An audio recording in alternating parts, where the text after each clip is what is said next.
We're getting closer to the big event now and everyone's excited. So are we, as we look forward to Cricbuzz Live as well in association with our fantasy partner My 11 Circle.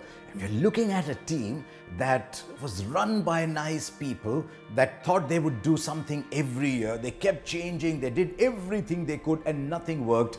And then they went with good old-fashioned stability. They packed their side with good India players, finished number 3 in 19, number 2 in 20, and I think Delhi are making a really strong case once again for 21. There's so many good things happening around this team that I'll touch upon, even though some of you must be wondering what's he talking about, given the fact that they've lost Shreyas Iyer.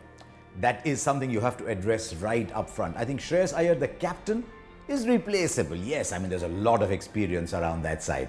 But what do you do with Shreyas Iyer, the top order batsman? He delivered 519 runs for them last year. You do not replace a top order Indian batsman, because if there was a replacement available, it'd already be bought long ago. So they've got to make do with what they have. And I think they can look at it two ways, can Delhi. Either they can say, right, let's go with a Steve Smith at 3. That will mean having to sacrifice someone like a Hetmeyer for the balance of the side. You have Nokia, Rabada, Stoinis. So it will mean having to sacrifice Hetmeyer and finding an Indian player down at 6 and maybe taking a punt on someone like a Lalit Yadav or Ripal Patel. They both scored at 180, 190 kind of strike rates in the Mushtaq Ali. Or they can say, let's not disturb this wonderful combination that we have at the moment of Rishabh Pant, Shimron Hetmeyer, Marcus Stoinis, and let's go with Ajinkya Rahane at number 3. But the fact that they have 2 quality options at number 3 is in itself a really good sign for them. What else have they done? They let go some players that were not affecting them. They bought some players to cover up for whatever weaknesses they had. One of their big weaknesses was, once they went through Nokia and Rabada, who had an absolute standout season last year, they suddenly struggled with the third seamer. They used all kinds of third seamers. They got, but they were going at 10.13 and over, only gave them 7 wickets. That was because they didn't have Ishant Sharma available last year. I think while you can never counter the loss of a top order player like Shreyas Iyer with Ishant Sharma, I think it'll make a huge difference. And they've also brought in Umesh Yadav, who'll play a supporting role. I think Umesh Yadav in the side as a supporting role is different from an Umesh Yadav who's got to bowl at the death. And so maybe a couple of overs at the top, couple of overs in the middle. If they can use Ishant and Umesh well, then I think the bowling is looking very good. In fact, the bowling is looking good overall, because they've got good backups, so Rabada and Nokia, if they want. They've got Chris Wokes, not quite sure about Tom Curran. He'll have to pull up his socks. He tends to be expensive. But at least they've got an international player as a replacement. They've got Ishant Sharma and Umesh Yadav, one of those in there. And they've got Ashwin and Akshar. The 2 finger spinners. Ashwin challenges both edges because he's got the one going away. Akshar Patel can give you, if you need 25 of 10 at the end of the odd day, Akshar Patel can give you that. And if you're playing on a slowish surface someday, they can actually go back to Amit Mishra. They missed him last year. They can go back to Amit Mishra, and because they've got 3 seamers in Rabada, Nokia and Stoinis, they can actually play 3 spinners, each of whom is genuinely international class. So the bowling, absolutely nothing to worry about for Delhi.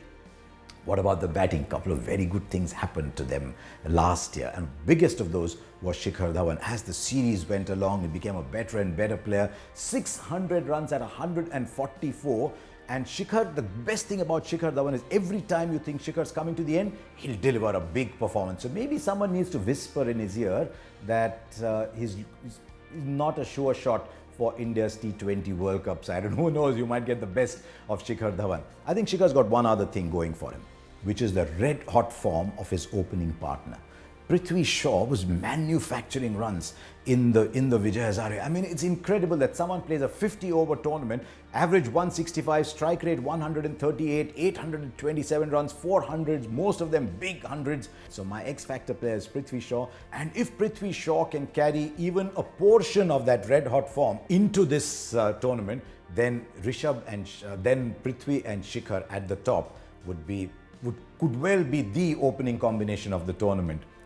You notice I slipped up a little bit and said Rishabh, because you just cannot keep Rishabh Pant away from any discussion.